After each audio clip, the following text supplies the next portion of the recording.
e bondade, nós nos apresentamos na Tua presença, na comunhão do Pai, do Filho e do Espírito Santo. Na aurora desse dia, que para nós é dia de ressurreição, é a nossa Páscoa da semana. Na manhã do primeiro dia, o Novo Testamento repete várias vezes, na manhã do primeiro dia, encontraram o ressuscitado. E desde então nós cristãos vivemos a véspera, desde ontem à noite, todo sábado é véspera de uma nova aurora. Por isso a gente não fala primeira-feira, a gente fala domingo, domínicos, é o dia do Senhor. Amanhã já é a segunda-feira. Nesse dia que o Senhor fez para nós nos apresentamos diante de Deus e fazemos comunhão. Podemos nos sentar? Eu e Isaías tivemos um problema no pneu do carro, então a gente atrasou mesmo. Pedimos desculpa, mas não tinha jeito de chegar sem parar e mexer no pneu. Então vamos lá. Em primeiro lugar, além do bom dia a todos e todas, quem está chegando hoje, levanta a mão, porque sempre tem alguém. Muito bem, bem-vindos, aí o Pedro, aí o casal. Muito bom, né? Faz tempo que a gente não se vê, pelo menos assim fisicamente, por conta da pandemia. E um bom dia especial, Dom Júlio Acamini. Eu pedi para o Dom Júlio ficar de pé, o pessoal vê, nós somos muito grandes, Dom Júlio, todo mundo me conhece assim. E quem veio com o senhor, alguém veio com o senhor da equipe aqui da Diocese? Olha aí, é chofer de si mesmo. Missionário, pega no volante e vai, isso aí. Então, não teve problema com o pneu, é isso aí. Bom, é claro que nos domingos, não só aqui nos encontros do Em Cristo, mas nas outras instâncias de diálogo entre cristãos, eu trabalho em várias outras instâncias, né? Eu trabalho no diálogo católico pentecostal em nível internacional, no Vaticano. Eu transito entre as hierarquias, as igrejas, os missionários, da Finlândia à África Central, do Chile ao Canadá. Isso eu estava lá faz 2 semanas. E são quase 40 igrejas no diálogo conosco, né? Porque você às vezes tem uma representação por conselho, convenção Pentecostal do Canadá, tem uma pessoa, mas ele representa 40 denominações, é uma coisa muito grande. Então nós temos muitas agendas simultâneas, e quem é o regente é o Espírito Santo, porque é interessante, a gente não produz unidade da igreja. A unidade da igreja é dada, é uma obra do Espírito Santo. O que nós fazemos é nos colocar em sintonia, para estar em condições de receber o dom. E por isso todos temos que ser fiéis a Jesus na comunidade onde estamos. O Espírito Santo não procura um pentecostal, um metodista, um católico, um anglicano. O Espírito Santo procura justos, procura santos. E isso é a nossa fé. Se a gente não acreditasse nisso, a gente não ia conversar, porque a gente já estaria desqualificando o outro irmão. Além da vida teologal de fé, esperança e eternidade, nós estamos unidos no testemunho, nós estamos unidos na graça do Espírito Santo. Então nós não vivemos simplesmente divididos. O que nos falta é uma comunhão plena, mas nós já estamos em níveis de comunhão. No martírio estamos juntos, na santidade do dia a dia, na intercessão. Então não é porque falta uma comunhão plena em todos os sentidos que a gente não vai valorizar, cultivar e louvar a Deus pela comunhão que já tem, né? Isso não nos desculpa de procurar nos amar, como está lá não só no Evangelho de João, mas também carta aos Hebreus no capítulo 13, né? Cultivem, a palavra é até mais forte, insistam, mantenham o amor fraterno, né? Então não é uma teoria. A unidade da igreja é uma vocação do povo de Deus, comunicada no batismo e nutrida pelo Espírito Santo. E nas coisas mais essenciais, nós já estamos juntos. Todo o credo apostólico nós podemos recitar juntos.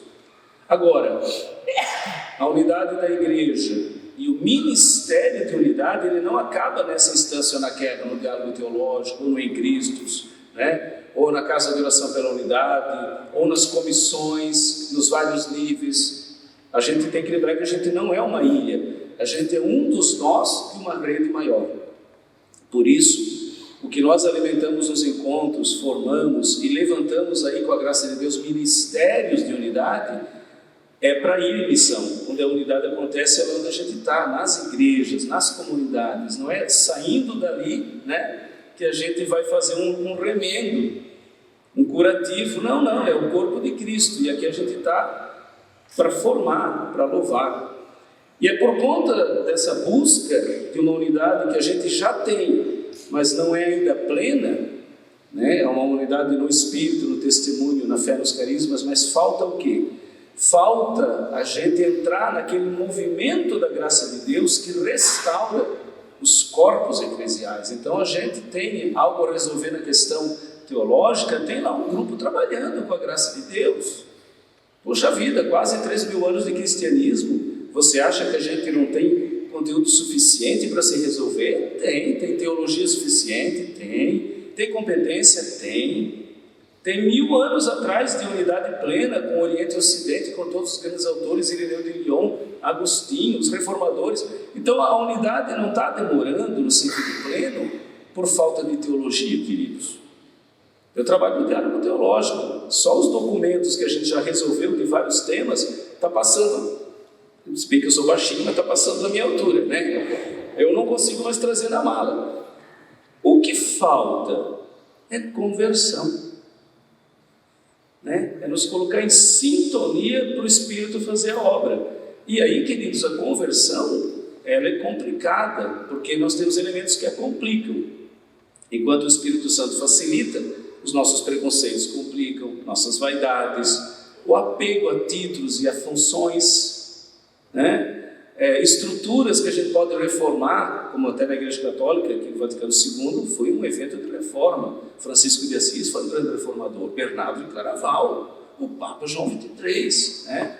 Então o que falta é nos afinar com esse grande movimento de reconciliação, entender que é uma vocação do povo de Deus, é um ministério, e a gente ter consciência dos elementos complicadores e vê-los no seu tamanho. Às vezes é uma questão de linguagem, às vezes é uma experiência que marcou um conflito lá no final do século XVIII e aquelas comunidades se dividiram com mágoas, com feridas. Então os elementos complicadores a gente também tem que estudar, e por isso, se você sente um ministério para a unidade dos cristãos, você se forme, porque isso pode ser um serviço vocacional na igreja, né? Então aí esses elementos complicadores, eles são discernidos, e aí a gente começa a ver o tamanho deles, e aí eles não assustam mais. Eles não assustam mais. O Espírito Santo começa a nos tornar aptos, competentes. Então tem gente que vai viver isso no nível prático da caridade, da obra da misericórdia.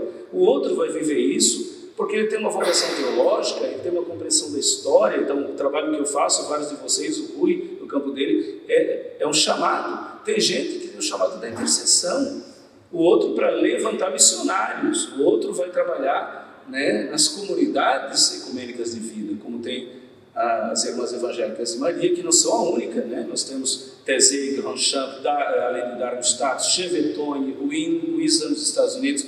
Nós temos congregações religiosas de vida consagrada ecumênica, essas que eu falei, né? E tem muito mais. Só na Igreja Anglicana tem perto de 20 congregações religiosas. Tem clarissas ecumênicas, tem franciscanos, tem beneditinos, né? E tem as comunidades como a irmã, que tem a graça de ter sede no Brasil e poder estar com a gente, a irmã Nehama e a irmã Adro.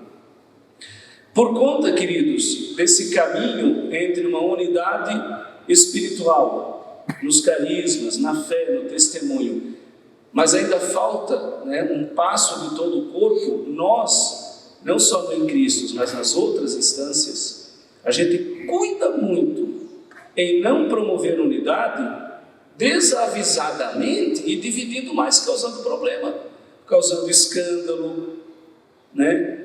Para tantos outros que não têm essa sensibilidade, não passaram por essa experiência e levam tempo para entender. Então, uma das coisas que a gente cuida muito é a ceia do Senhor, né? Nós sofremos todo domingo, não só aqui, mas em vários encontros, em outros lugares do mundo, quando a gente tem que dar um tchau e comungar em mesas separadas, e a gente tem a consciência de que isso é uma anomalia.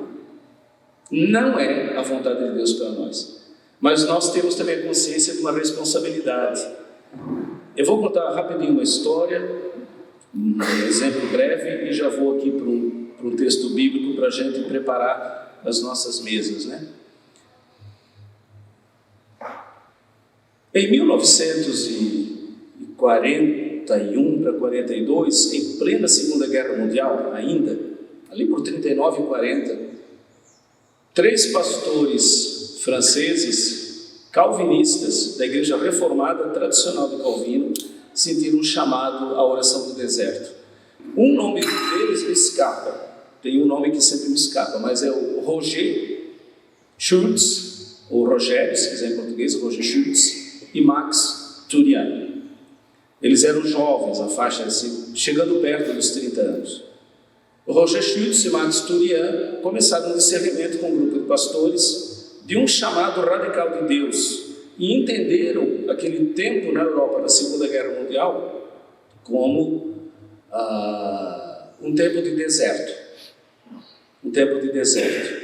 E se alguém já passou por essa experiência de aridez espiritual, de deserto, é sempre um momento de encontro com Deus, né? No deserto você não leva penduricalho, você foca no essencial, diminui a bagagem, e tem que respeitar o deserto de respeitar. E eles foram para o deserto, esses 3 pastores calvinistas, especialmente o Max Turian e o Roger Schultz. Então o Roger e o Max foram subindo nos interiores da França para fazer retiros e ir ao deserto. Quando eles foram ao deserto, encontraram uma vila do interior, já a caminho da fronteira com a Suíça, chamada Taizé. Essa vila era uma vila rural do interior da França, onde eles podiam viver o seu deserto, fazer retiros, e ali eles começaram, durante os desertos, a descobrir que não estavam sozinhos, que quando você vai ao deserto, você encontra uma multidão de santos,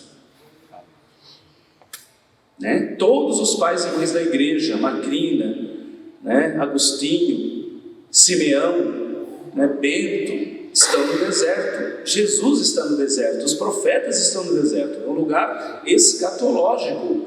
Por incrível que pareça, quem vai ao deserto cheio do Espírito Santo encontra o céu. Encontra o céu. E ali eles descobriram uma capelinha, começaram a reconstruir, compraram umas casas de umas senhoras velhinhas que queriam se mudar e começaram uma pequena comunidade. E nunca mais saíram de Taizé. Estão lá até hoje. Roger Schultz faleceu, já faz aí quase 10 anos. O Max faleceu um pouco antes. E quando eles encararam que aquilo era uma vocação, eles se descobriram em 2 lugares espirituais da igreja, porque o que a gente está tratando aqui quer dizer da igreja, não é do em Cristo, do diálogo, é da igreja. O resto é instrumento, é espaço de serviço. Eles se descobriram chamados a uma vocação específica, e pela primeira vez nesse século, no século passado, porque antes já houve outras experiências, mas pela primeira vez nos tempos mais modernos, da Europa da Segunda Guerra, você tem uma comunidade de monges nova, primaveril, nascendo no deserto da Segunda Guerra, com pastores calvinistas e numa fronteira onde eles começaram a ajudar na fuga de perseguidos pelo regime nazista e se tornaram uma comunidade de abrigo. Socorreram muitos cristãos, muitos judeus, e a comunidade disse: esse é o nosso lugar. Renunciaram a tudo, à faculdade de teologia onde lecionava, às grandes paróquias, aos movimentos da igreja reformada, com seus concílios e sínodos, e disseram: não, o Senhor nos chamou uma obra nova. A obra nova é a unidade dos cristãos. E para chegar na unidade dos cristãos, nós vamos viver em jejum e oração para exorcizar o diabo da divisão. Porque diabo, em grego e hebraico também, sobretudo grego, diabolos é o divisor. A comunidade LTZ está até hoje no deserto e na fronteira, só que ela cresceu, ela está no mundo todo, está em comunidade até no Brasil. A PUC lá do Paraná costuma receber pelo menos uma vez por semestre os monges de TZ para noitadas de oração. E eles trouxeram tudo que a igreja una tinha em 1000 anos de unidade: a patrística, a liturgia. Por quê? Porque a gente viveu juntos 1000 anos, Oriente e Ocidente. E isso a gente não pode esquecer. Nós temos que ter a nossa memória do tamanho da memória da igreja e respeitar as nossas tradições. Tradição, com T maiúsculo, é a fé dos apóstolos, que é passada no vivido. Aqui você tem a palavra de Deus ouvida, lida e proclamada. Na hora que você vive a palavra de Deus, é isso que a gente chama de tradição com T maiúsculo, é o vivido. Por exemplo, o Senhor diz assim: reúnam-se, façam memória de mim, tomem pão, tomem vinho, comungam. A palavra de Deus está no texto bíblico, onde isso é dito, ou está em cada mesa que faz o que é dito? Está lá também, no vivido. E eles começaram a fazer um processo de conversão em unidade, e a comunidade cresceu, acolheu centenas de vocações. Hoje a comunidade de monges de TZ tem casa em 30 países ou mais, incluindo o Brasil, e é uma escola, uma oficina de unidade. A palavra monasterium em grego significa uma oficina para cuidar do que é simples, do essencial. Monasterion, da unidade cuidar, da unidade restaurar, é uma oficina de unidade. E ninguém esperava, porque essa coisa de monge, de vida profética, deve ser coisa de católico, né? Deve ser invenção dos ortodoxos, não tinham nada que fazer, foram para o deserto. Não, isso é obra do Espírito. E hoje nós temos muitas comunidades assim. Quando o Roger, que é o fundador, ele não queria ser abade, porque não era de uma tradição monástica católica anterior, mas ele entendeu que tinha que ser o primeiro pai, então ele entendeu que ele era o prior, e ele começou a usar uma alva branca, como as irmãs, que é uma veste batismal, não é uma invenção de católico, é porque a gente esqueceu isso com as divisões, e uma cruz de ferro para lembrar os cravos da cruz e dizer: eu levo no coração e assumo publicamente o meu ministério. Ele faleceu e a comunidade continuou. Chegou um determinado momento que eles tinham tudo em comum, menos a ceia do Senhor, e Roger começou a sofrer com isso, sofrer como pai da comunidade. Max Turian buscou uma teologia. Max Turian escreveu um estudo maravilhoso da ceia do Senhor como sacramento da unidade da igreja. Esse estudo foi publicado no Brasil pela Loyola e é uma proposta para que as igrejas pensem juntas a ceia do Senhor e tratem juntas. Para quê? Para que cada uma traga ao altar o que o Senhor tem feito na comunidade. Uma igreja destaca mais um memorial e a esperança futura é comer para ir para o céu, é comungar para caminhar longe.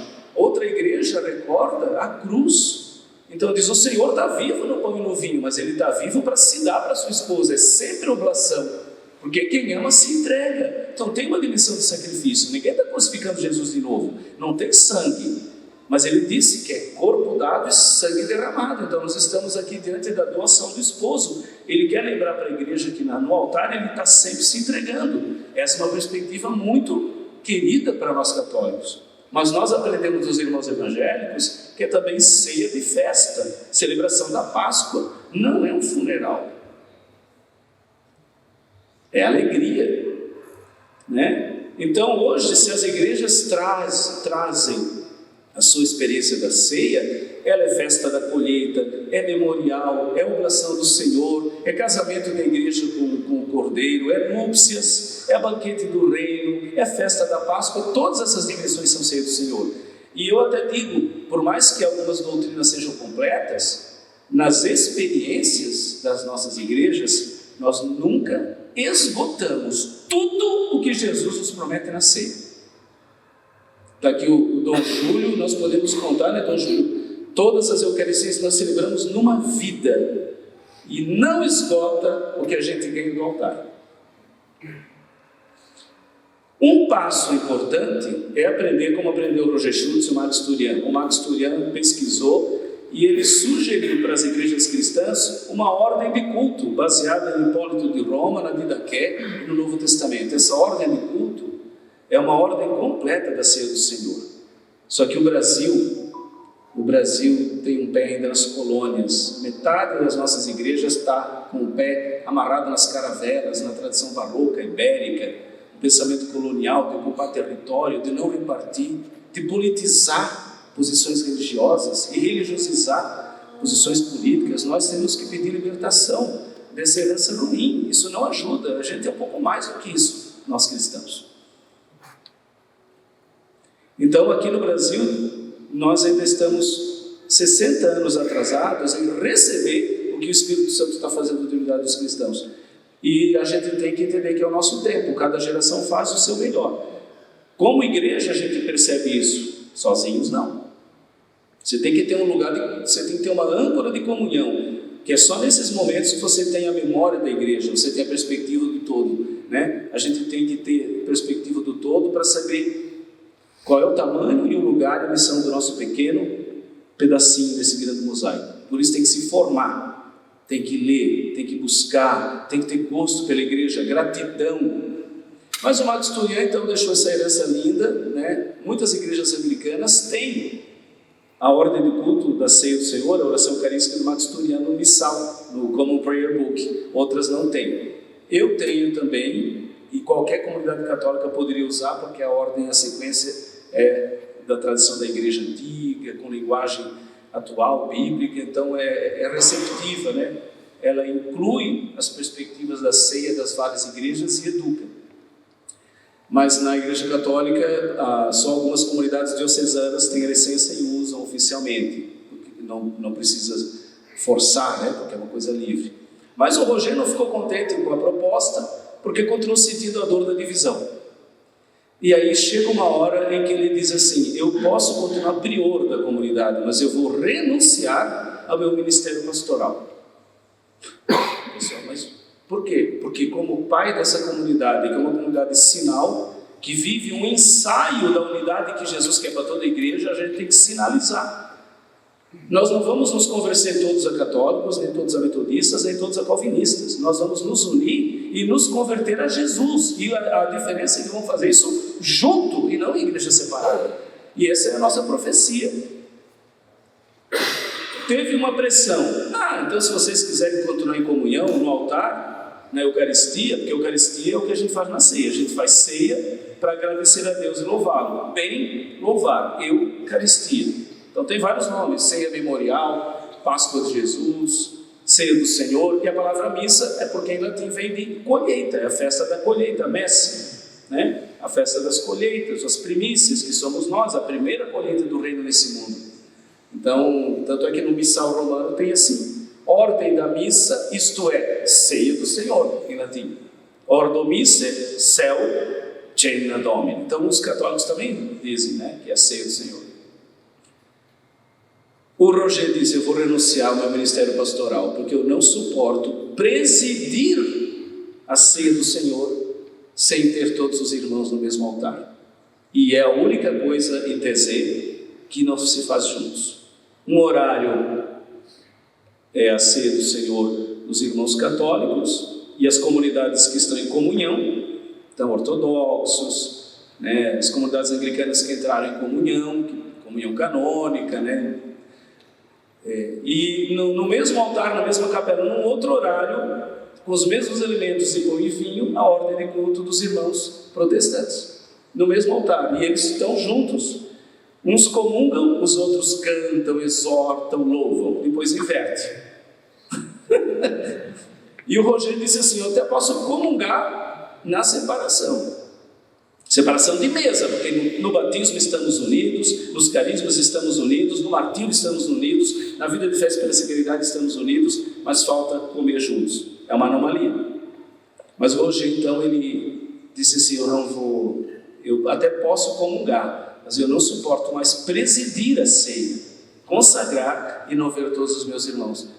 E ele começou a entender que isso também era profético, porque você pode pegar um limite, uma divisão, e ser ministro da divisão, meu irmão, minha irmã, e piorar a situação. Outra coisa é aprender a fazer unidade com essa herança maldita da divisão. Transformar a maldição em bênção, transformar a divisão em ministério de unidade, fazer releituras, redimensionar a coisa. Isso é conversão, isso não tem teologia que convença, documento do Papa, né? Isso é uma conversão, é uma disposição espiritual e um compromisso do ministério. O mais engraçado é que Paulo VI, mesmo sabendo, né, que Thésée é a igreja no deserto, na fronteira, Paulo VI resolveu dar de presente para o irmão Roger um cálice da ceia do Senhor e um prato para a ceia do Senhor, feitos em Roma, bonito, de prata, e deu de presente para o Roger. O que significa? O bispo de Roma, né, já ajuda no Concílio Vaticano II, dar de presente para o fundador da comunidade de Thésée, que é uma comunidade de monges protestantes. Depois começaram a entrar católicos lá também. Então, hoje tem católicos, quer dizer. O que significa dar um cálice e um prato para celebrar a ceia do Senhor para o Roger, que não podia mais, que tinha renunciado? Significa que o que a gente está vivendo agora é provisório. Não é a nossa decisão nem o ponto final. Então Paulo VI disse: eu não desisto de sonhar uma comunhão plena, e eu quero materializar isso num presente. Esse presente está lá, e também esse presente aconteceu em outros contextos, de outros bispos, com outras comunidades, comunidade de Chamaneuve, Caminho Novo, e outras. Tem várias assim que têm presentes semelhantes, eucarísticos, e eles entendem aquilo como, né, um símbolo do futuro. Algumas dessas comunidades fazem uma vigília antes da ceia. Eles arrumam o altar, colocam o prato vazio e o cálice vazio e choram. E passam uma vigília chorando.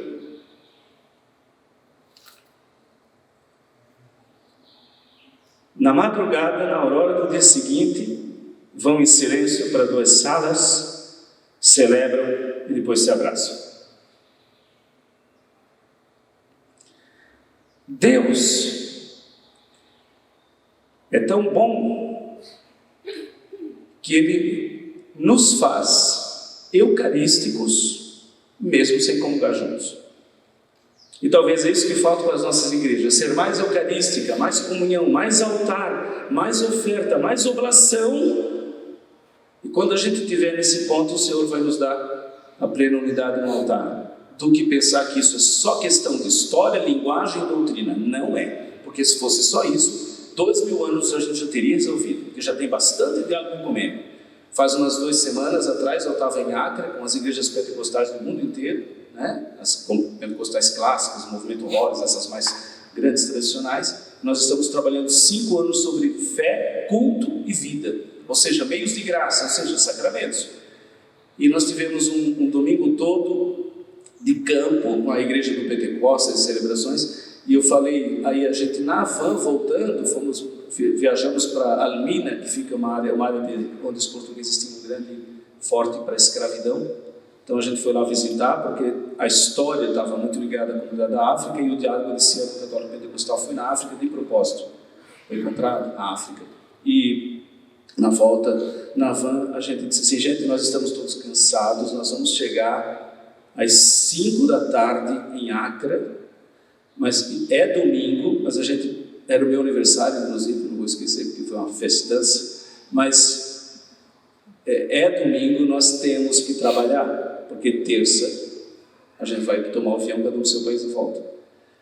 E aí, vocês estão afim, e a gente combinou de chegar, tomar banho, 6 horas em ponto, está na mesa de trabalho, né? São quase 40 denominações ali representadas, algumas por coletivos, algumas por, né? E a gente, não, nós temos muito a conversar. Nós já tínhamos produzido os documentos, um documento está aí, está ali com a irmã Derrama, Os Carismas na Vida e Missão da Igreja, um dos melhores documentos e o único ecumênico no mundo todo sobre carismas. E a gente tinha que ler, estudar e aplicar na formação, senão a gente fica boiando nessa história. Mas aí, Deus nos deu uma grande surpresa, porque nós começamos a ler as perguntas. A gente tem um método, o diálogo ecumênico tem método, tem conceito, sim, tem robustez teológica, é permeado de oração. Esse diálogo tem 51 anos, no ano passado a gente comemorou o jubileu de ouro, a gente jantou no Vaticano, nos jardins, todas as igrejas pentecostais. O Papa Francisco não apareceu para tomar o aperitivo, mandou um bilhete escrito à mão: desculpe, eu não desci para jantar com vocês, meu fisioterapeuta não deixa, estou fazendo exercício de joelho para ir para o Canadá. Então tá bom. Mas veio, aí celebramos a missa na Basílica e fomos conversar com ele depois, mas na janta ele não veio. Bom, só para ter uma noção, naquela conversa a gente faz perguntas fáceis uns para os outros, a partir de papers e documentos que apresentam síntese das igrejas, e depois tem um momento de oração, de celebração de campos. A gente vai para as igrejas do país, hoje a gente se reúne, sempre muda de país, e aí a gente volta, e as comissões em separado, o lado católico e o lado pentecostal, escrevem questões duras uns para os outros, hard questions. Eu estou desde 2010 nesse diálogo, já produzi 2 documentos, o coletivo pela Santa Sé, pelo Vaticano. Eu digo para vocês, é incrível como que as perguntas mais difíceis nos fizeram encontrar as respostas mais fáceis. Vocês não acreditam, isso é um milagre para o teólogo, para a teóloga, né? Porque nós temos exatamente metade leigo, metade ministro ordenado, metade homem, metade mulher, metade hemisfério norte, metade hemisfério sul. Tem uma equação muito cuidadosa para formar essa comissão.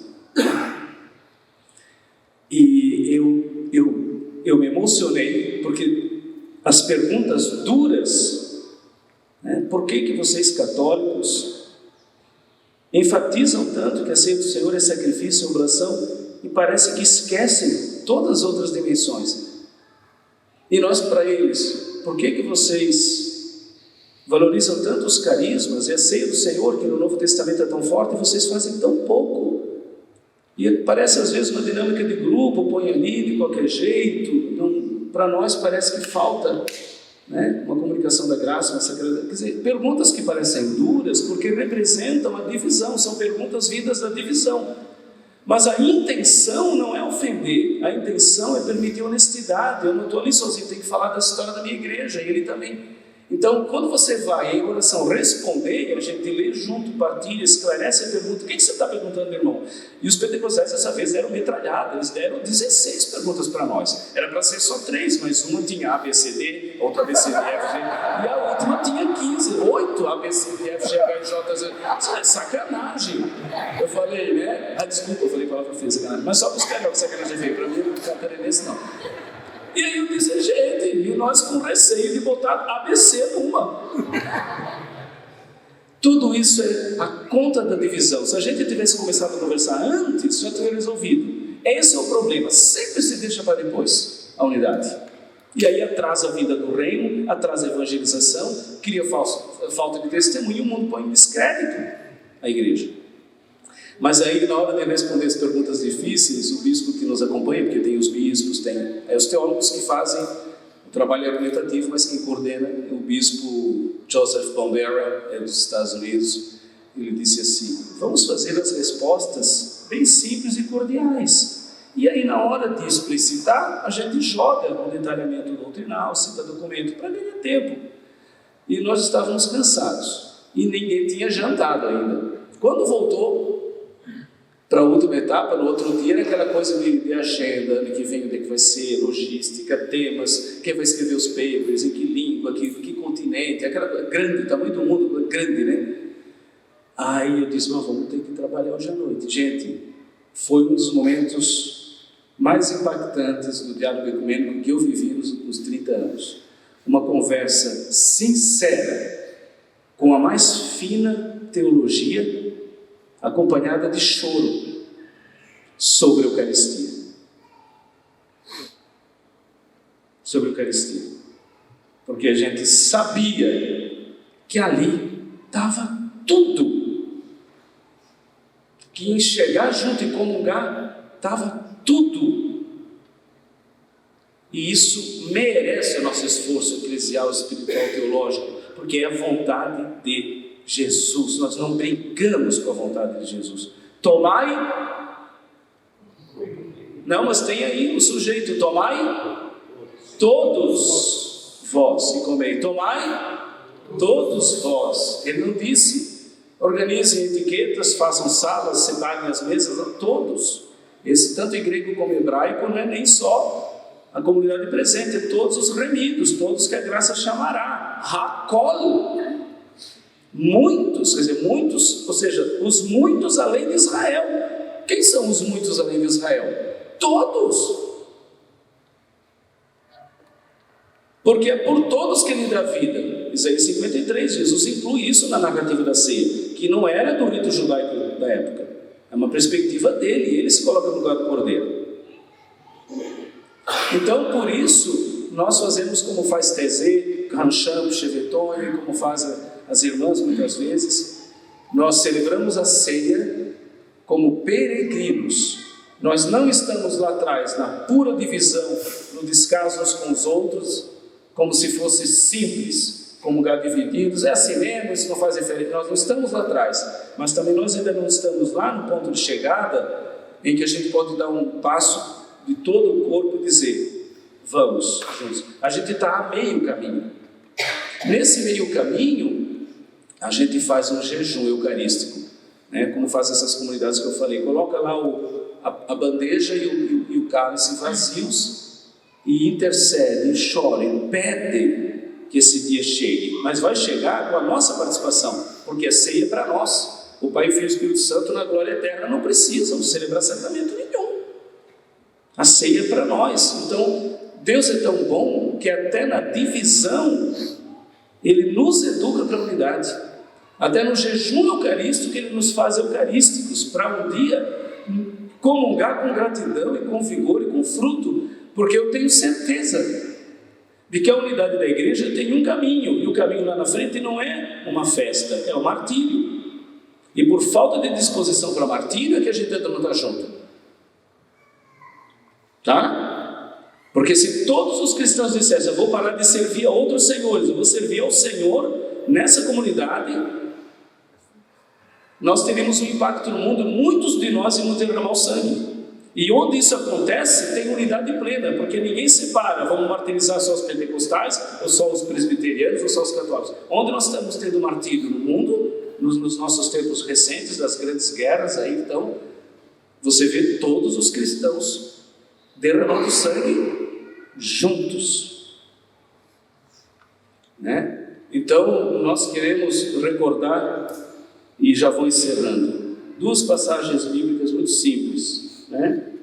Como o corpo, embora tenha muitos membros, e como todos os membros do corpo, embora sejam muitos, mas formam articulados um só corpo, também acontece, não conosco, com Cristo. Peraí, mas está falando de Cristo, mas não está falando de nós? Com Cristo. De fato, todos nós, judeus ou gregos, escravos ou livres, fomos batizados num só Espírito. Então nós já temos uma unidade plena no Espírito Santo. A gente chama unidade pneumatológica, carismática, teologal, já temos. E todos bebemos no Espírito, no único Espírito. E depois ele vai até falar. E por isso, participamos do mesmo pão e do mesmo cálice e formamos um só corpo. Então, isso é fé comum. Não tem nenhuma doutrina que negue isso, de igreja nenhuma. Isso é bíblico, né? Isso é bíblico.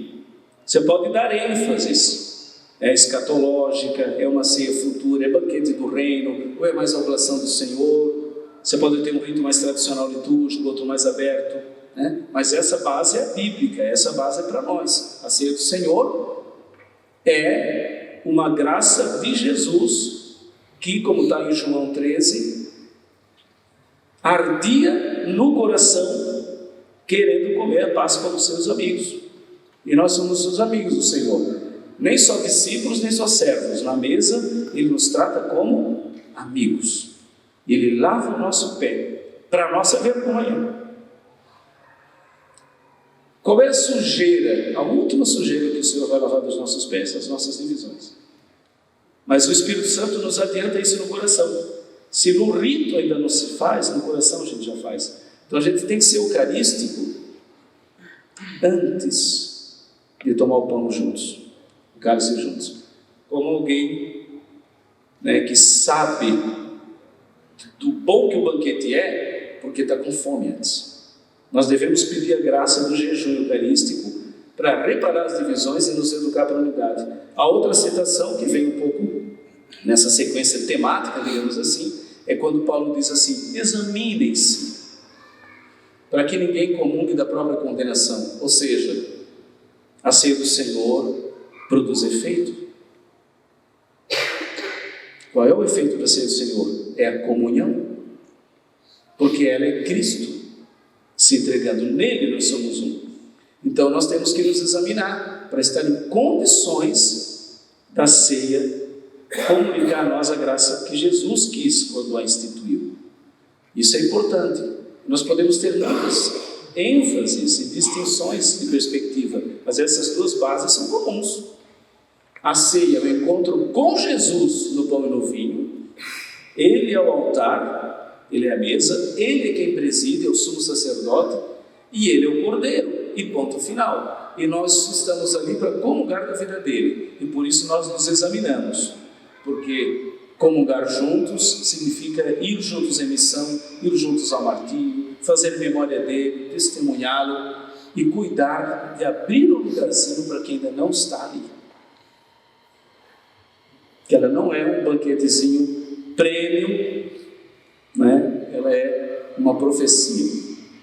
E por isso, irmãos, nós hoje vamos celebrar a Eucaristia, a ceia do Senhor, em duas mesas. A sugestão nossa, conversando com a equipe de serviço, é muito simples.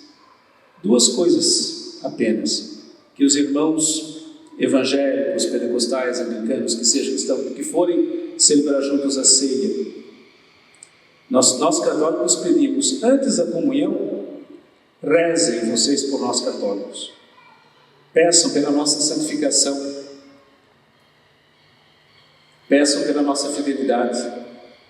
E nós católicos, antes da comunhão também, porque a gente tem a oração dos fiéis, tem o credo, então espontaneamente a gente acaba fazendo isso, né? Tem até uma oração oficial: Senhor Jesus Cristo, que dissesse aos seus apóstolos, né, nos deixa a paz, que estais aqui presente no altar, não leves em conta o nosso pecado, mas a fé que nos anima, e concede à tua igreja paz e unidade. Não fala a nossa diocese, a tua, quer dizer, o corpo dos remidos, até onde se estende a graça.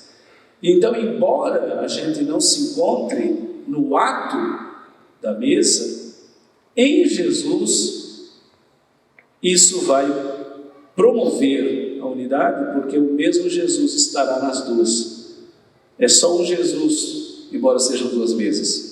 Ele vai estar conosco, isso ele faz no Espírito Santo. Então essa é a sugestão, que nós católicos, durante um pouco antes da comunhão, no momento da oração dos fiéis, a gente possa rezar pelos irmãos, e os irmãos das outras igrejas e comunidades rezem por nós. E como a gente às vezes faz o abraço da paz, é uma sugestão, se o Dom Júlio achar interessante, e os irmãos evangélicos também, a gente não faria o abraço da paz ali entre nós, a gente desça para a bênção final, a gente faz o abraço da paz na saída, e aí a gente faz o abraço da paz juntos ali, saindo, se encontrando. Pode ser só isso. A gente vai rezar uns pelos outros, comungar com saudade do irmão que não está ali, na esperança de que o dia esteja, e na saída, a gente encerrando os dois momentos, a gente se encontra e se abraça, e aí então há uma celebração de reconciliação, né? E a gente precisa aprender da mesa do Senhor o que a gente ainda não sabe sobre a unidade. Por isso a gente não pode desistir de obedecer a palavra e dizer, embora a gente esteja a meio caminho, nós não queremos ficar a meio caminho. Nós vamos dar o passo que Deus permitiu para a nossa geração, mas a vontade de Jesus é chegar lá. E quando a gente tiver em condições de dar a vida, o Espírito Santo vai nos dar essa graça, porque os mártires já vivem em plena unidade, mas a gente nem sempre. E nós temos que pedir muito perdão a Deus e fazer muita intercessão pela unidade junto com Jesus, porque infelizmente, por vários motivos, a gente continua tendo aí no mundo profetas da divisão, do desprezo, infelizmente, que às vezes usam do próprio ministério, do púlpito, para dividir o corpo de Cristo. Mas essa, certamente, não é a acusação que o Senhor vai fazer no juízo final para nós. Essa não. Essa não. Nós vamos chegar felizes e juntos, porque nós cuidamos da unidade. E o Senhor vai nos acolher com festa, com certeza, se a gente cuidar disso ao longo da vida. Amém. Muito bem. Então agora a gente vai arrumar os altares, para o fim direitinho, para o Rui poder explicar onde é que vai ser os espaços, né? No salão aqui do lado, os católicos ficam aqui e os outros irmãos vão para lá. E nós podemos, enquanto isso, cantar um refrãozinho, já ir arrumando as mesas, né? Eu vou pegar um refrãozinho, quem souber cante comigo, e a gente vai já se levantando, né? E numa atitude de oração, já vai indo para os nossos lugares de comunhão. Comei, tomai é meu corpo e meu sangue que dou, vivei no amor, eu vou preparar a ceia na casa do Pai. Comei, tomai é meu corpo e meu sangue que dou, vivei no amor, eu vou preparar a ceia